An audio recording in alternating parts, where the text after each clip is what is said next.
Hello children, இன்னைக்கு நம்ம 10th standard social science historyல இருக்கிற 5th lessonோட book back long answers discuss பண்ணலாம்.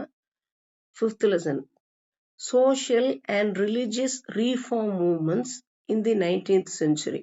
அப்ப 19ஆம் நூற்றாண்டுல நடைபெற்ற social சமூக மற்றும் religious reform அப்படின்னா மத சீர்திருத்த இயக்கங்கள். அப்ப மதத்தையும் சமூகத்தையும் சீர்திருத்தின இயக்கங்கள் 19ஆம் நூற்றாண்டுல அவங்க என்னென்ன பண்ணுனாங்க அப்படிங்கறத இந்த லெசன்ல நம்ம படிக்க போறோம். Question number 1, discuss the circumstances that led to the reform movements of 19th century.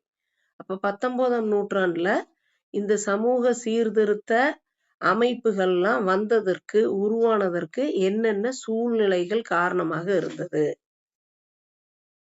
English education, introduced with the object of producing clerks, also produced a new educated middle class.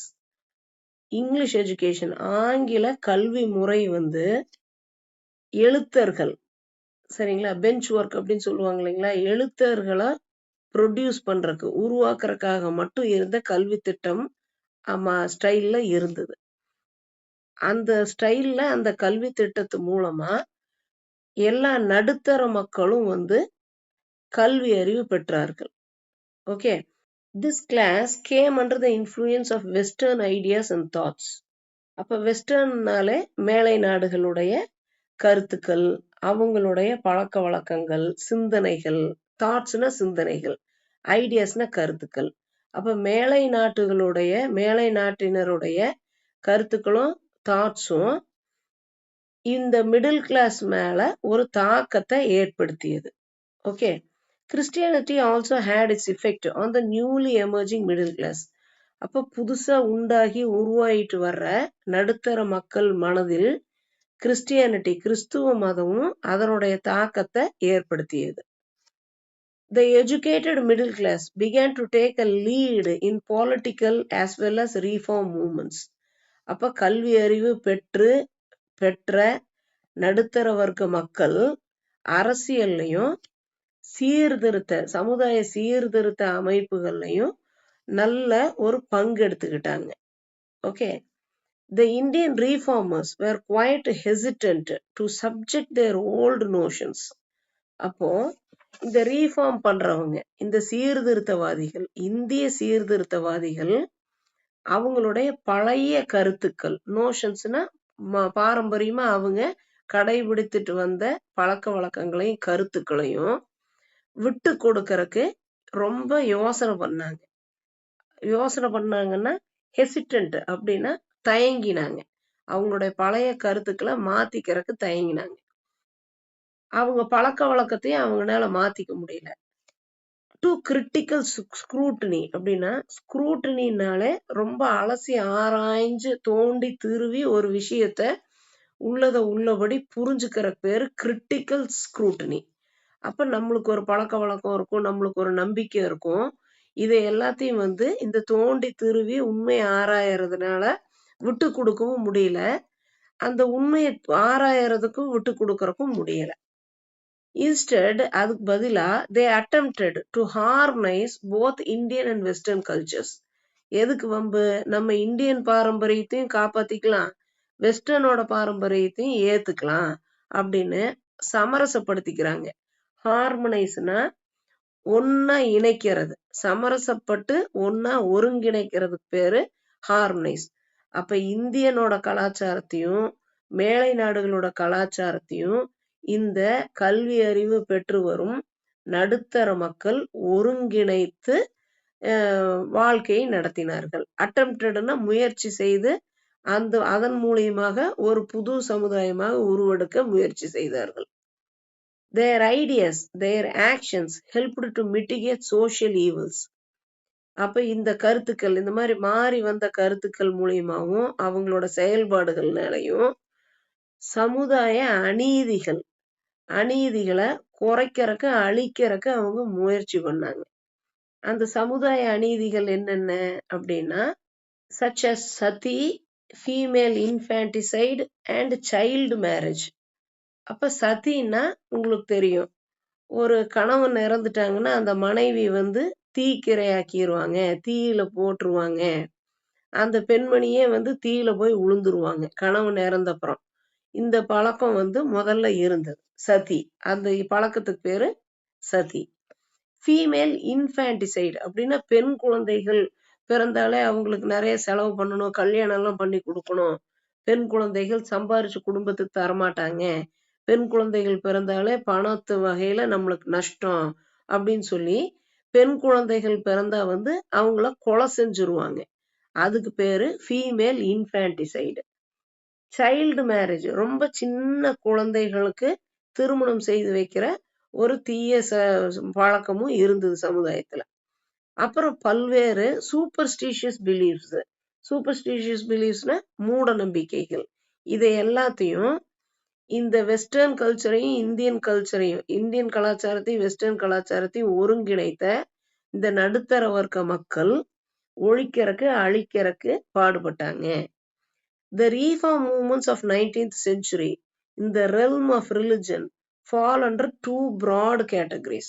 அப்ப இந்த ரீஃபார்ம் மூவ்மெண்ட்ஸ், இந்த சீர்திருத்த அமைப்புகள் வந்து 19ஆம் நூற்றாண்டுல மதம் சார்ந்த realm of religion அப்படின்னா மதத்தின் பரப்போட 2 பெரிய கேட்டகரி பிரிவுகளா பிரிக்கப்பட்டிருக்கு.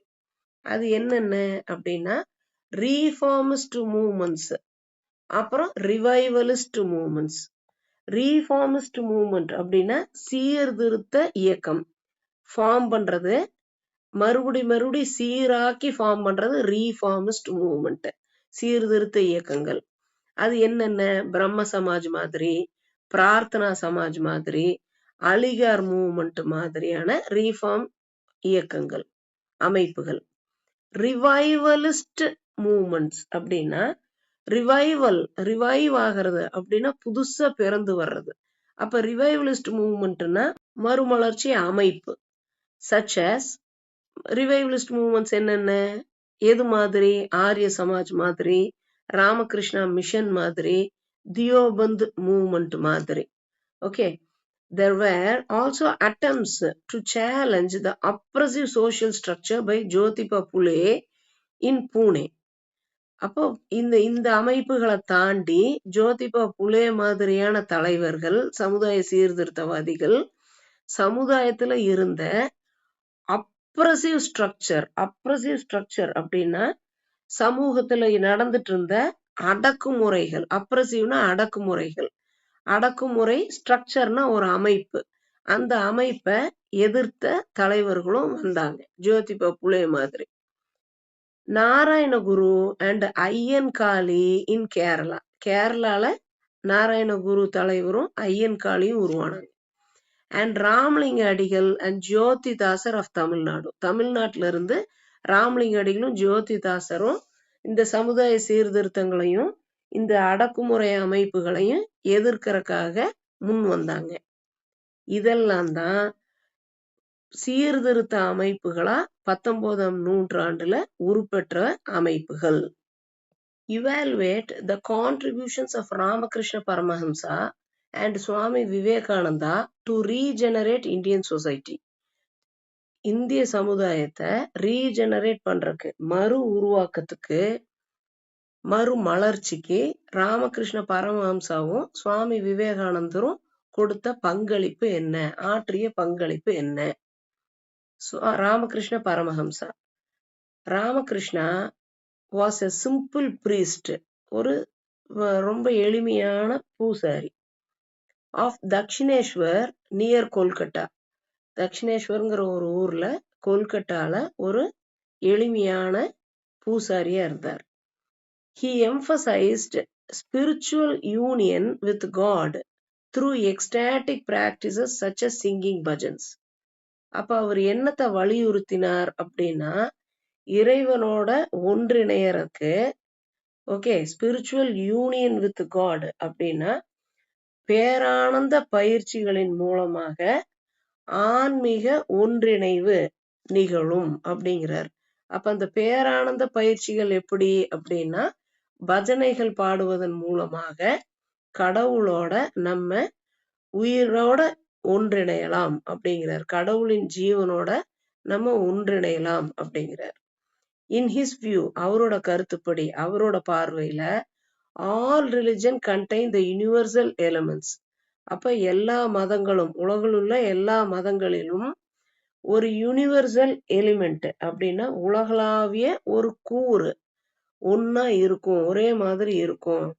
விச் இஃப் பிராக்டிஸ்ட், அந்த கூரை, அந்த யூனிவர்சல் கூரை, உலகளாவிய கூரை நம்ம பிராக்டிஸ் பண்ணினால் would lead to salvation, அது வந்து முக்திக்கான வழி அமைச்சு கொடுக்கும், மோட்சத்திற்கான வழியை கொடுக்கும் அப்படிங்கிறார். he said Jeeva is Siva. அப்போ நம்ம உயிருக்குள்ளேயேதான் சிவன் இருக்கிறார். ஓகே, சிவன் தான் நம்ம உயிர் அப்படிங்கிறத jiva is Shiva. he said not mercy but service for man must be regarded as God. அப்போ கருணை மட்டுமே வந்து கடவுள் கிடையாது, நம்ம மனிதனுக்கு செய்யும் சேவை அதுதான் வந்து கடவுளின் குணம் அப்படின்னு சொல்றார். அதுதான் கடவுள், சேவை செய்வதுதான் கடவுளை அடைவதற்கான வழின்னு சொல்றார். அதுதான் மக்களுக்கு செய்யும் தொண்டே மகேசனுக்கு செய்யும் தொண்டுன்னு சொல்லுவாங்க. ராமகிருஷ்ணாஸ் பிரைமரி அச்சீவ்மெண்ட், அப்போ அவர் முதல்ல அடைந்த வெற்றி, அவருடைய முதன்மையான சாதனை ராமகிருஷ்ணாவோடது என்ன அப்படின்னா was his ability to attract educated youth. அப்போ கல்வி அறிவு பெற்ற கற்று தேர்ந்த இளைஞர்களை அவர் பக்கம் அவரு ஈர்த்தார். அதுதான் அவருடைய முதன்மையான சாதனை. who were dissatisfied with the rational orientation of religious reform organizations such as பிரம்ம சமாஜ். அந்த கல்வியில் கற்று தேர்ந்த இளைஞர்களுக்கு பிரம்ம சமாஜோட ரேஷனல் ஓரியன்டேஷன் அப்படின்னா, ரேஷனல்னாலே காரணம் தேடி தேடி யோசிச்சு சிந்திக்கிறது. அப்ப ரேஷனல் ஓரியன்டேஷன் அப்படின்னா காரணம் சார்ந்த பார்வை. ஓகேங்களா, அந்த காரணம் சார்ந்த பார்வை வந்து இந்த ரிலிஜியஸ் ரீஃபார்ம் ஆர்கனைசேஷன்ஸ், இந்த மதம் சார்ந்த ரீஃபார்ம் சீர்திருத்த அமைப்புகள் எது மாதிரி, பிரம்ம சமாஜ் மாதிரி இருக்கிறது கிட்ட இந்த கல்வி அறிவு பெற்ற இளைஞர்களுக்கு திருப்தி இல்லை. ஓகே, அதனால அவங்க வந்து ராமகிருஷ்ணனால ஈர்க்கப்பட்டாங்க. ஓகே, ஆஃப்டர் ஹிஸ் டெத், ராமகிருஷ்ணர் இறந்ததுக்கு அப்புறம் ஹிஸ் டிசைபிள்ஸ், அவருடைய சீடர்கள், சிஷ்யர்கள், students organised themselves as religious community. ரிலிஜியஸ் கம்யூனிட்டினா மத சார்ந்த சமூகத்தினரா அவங்க தங்களை உருமாத்திக்கிட்டு, ஆர்கனைஸ்ட் அப்படின்னா அவங்களவே அவங்க அமைப்பை உருவாக்கிக்கிட்டாங்க. undertook the task of making his life and teaching known to India and abroad.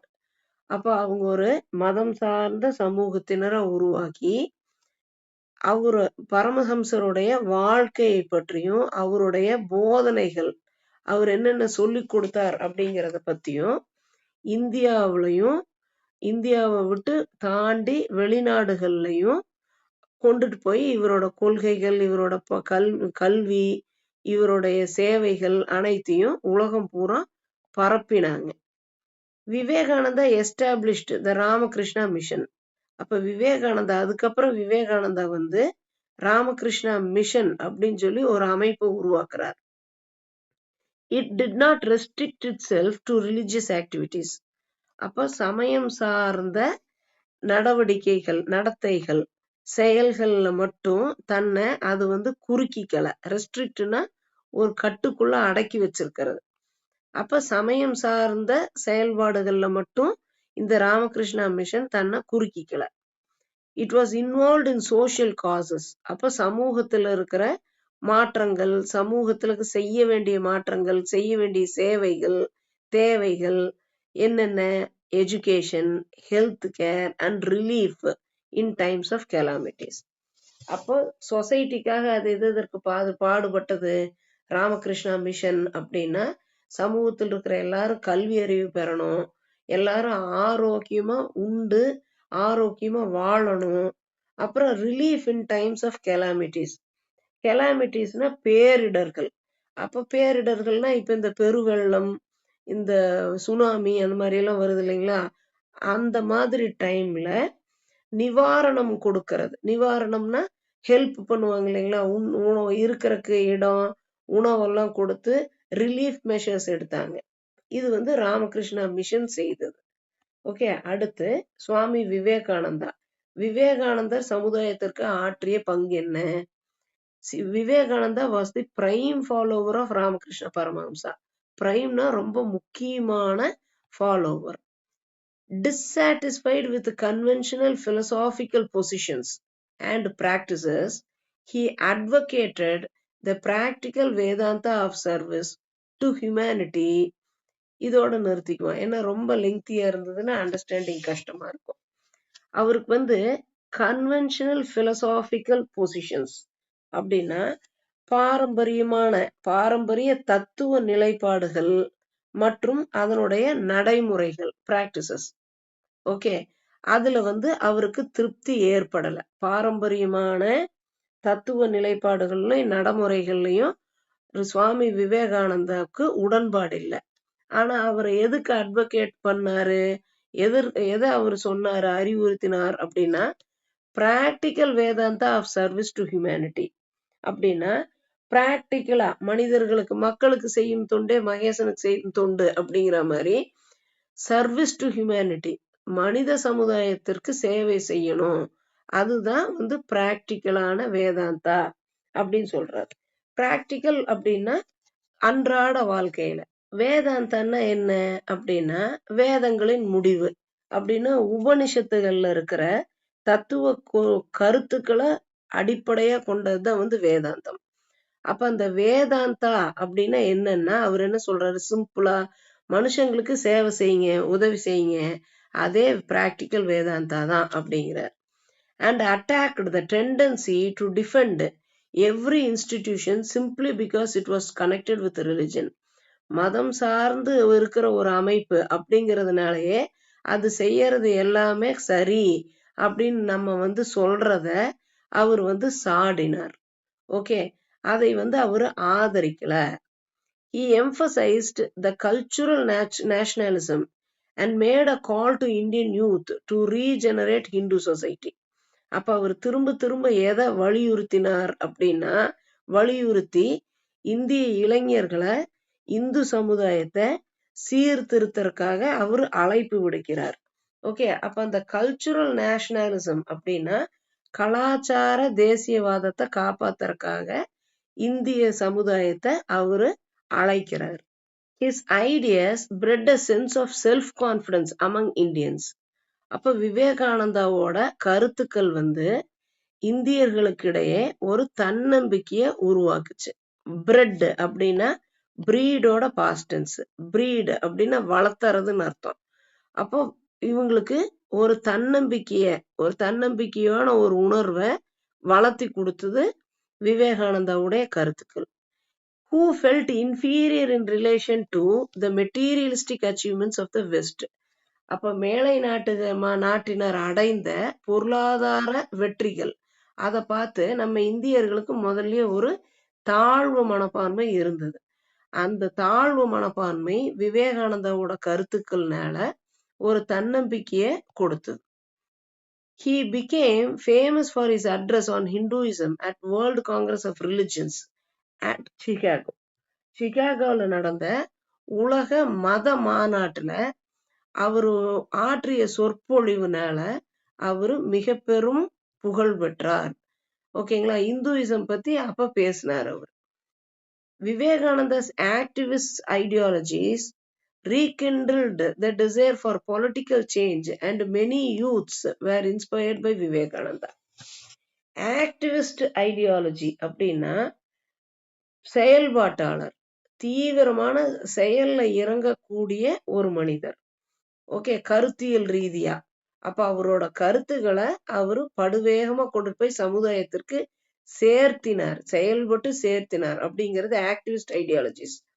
அது என்ன பண்ணுச்சு, ரீகிண்டில்டு, கிளறி விட்டுச்சு. என்னத்தை கிளறி விட்டுச்சு அப்படின்னா சமுதாயத்துல அரசியல் மாற்றத்தையும் இளைஞர்களுடைய மனப்பாங்கையும் நல்ல ஒரு போராட்ட குணத்தையும் அது வந்து கிளறி விட்டுச்சு.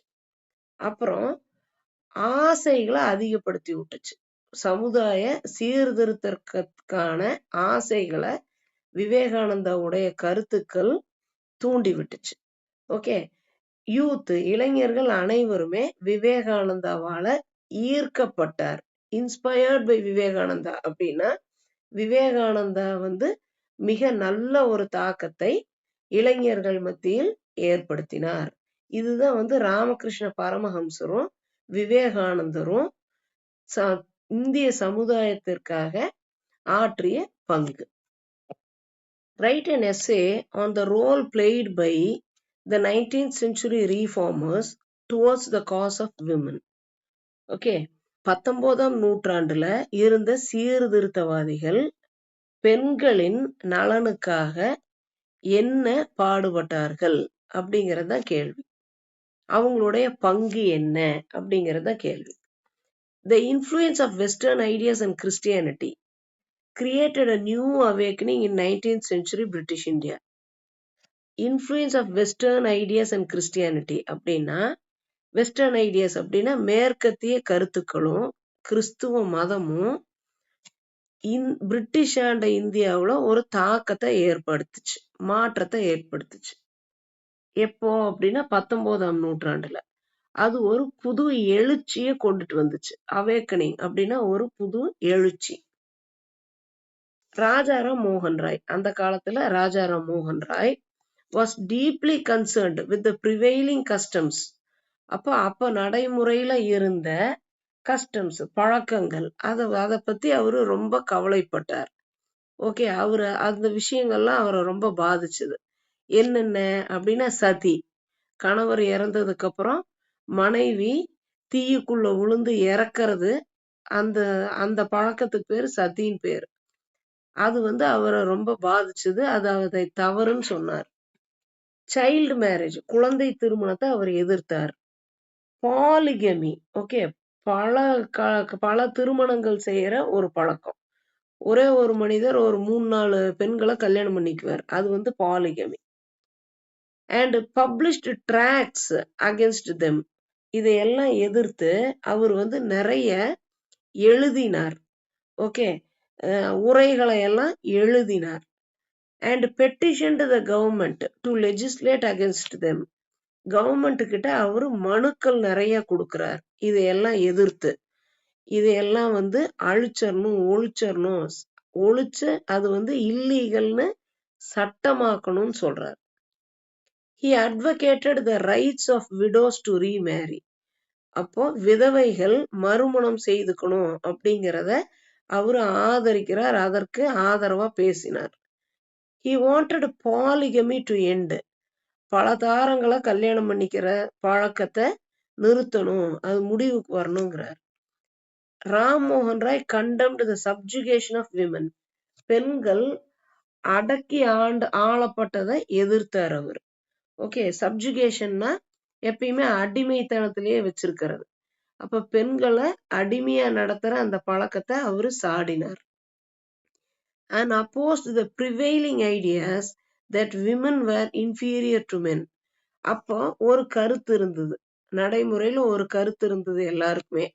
என்னன்னா பெண்கள் ஆண்களை விட தாழ்ந்தவர்கள், குறைந்தவர்கள் அப்படின்னு ஒரு கருத்து இருந்தது. அதை அவரு அப்போஸ் பண்ணினார், எதிர்த்தார். அப்படி கிடையாதுன்னு சொன்னார். He strongly advocated education for women.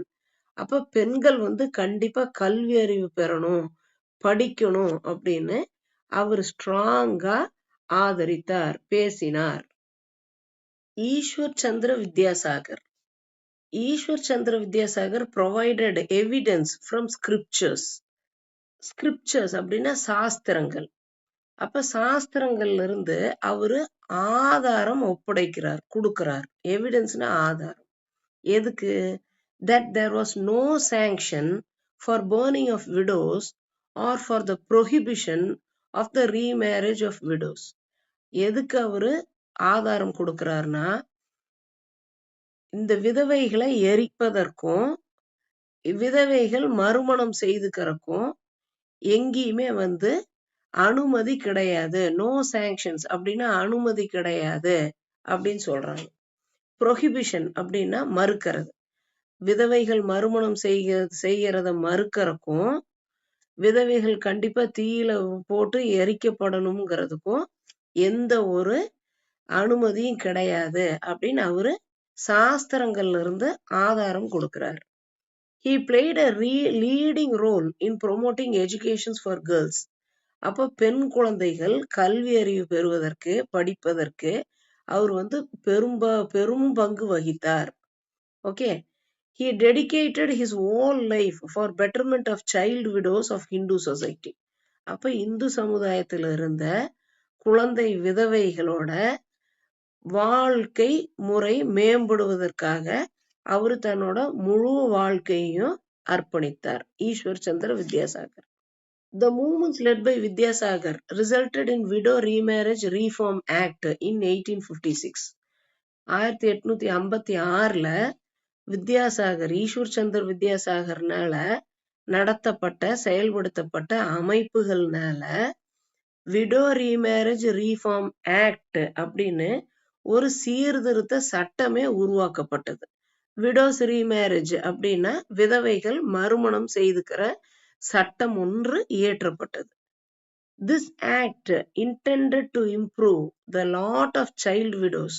அப்போ குழந்தைகள், சின்ன குழந்தைகள், விதவையான சின்ன குழந்தைகள் வாழ்க்கை மேம்படுவதற்கு பாடுபடுறது இவரோட அமைப்புகளுடைய நோக்கமா இருக்குது. இன்டெண்டட் அப்படின்னா அதுல இருந்த கருத்து, அதுல இருந்த நோக்கம் என்ன அப்படிங்கறத intended. And save them from perpetual widowhood. பெர்பச்சுவல்னா நிரந்தரமான. இப்ப காட் இஸ் பெர்பச்சுவல் அப்படின்னா கடவுள் எப்பயுமே நிரந்தரமா இருப்பாரு, அவருக்கு அழிவே இல்லை. அதுக்கு யூஸ் பண்ற வார்த்தை இது. அப்போ அந்த சின்ன குழந்தைகள் மறுமணம் செய்துக்காம இருந்தாங்கன்னா அவங்க நிரந்தரமா விதவையாவே இருப்பாங்க இல்லையா? அதில இருந்து இந்த அமைப்புகள் இந்த குழந்தைகளை காப்பாற்றியது. ஓகே.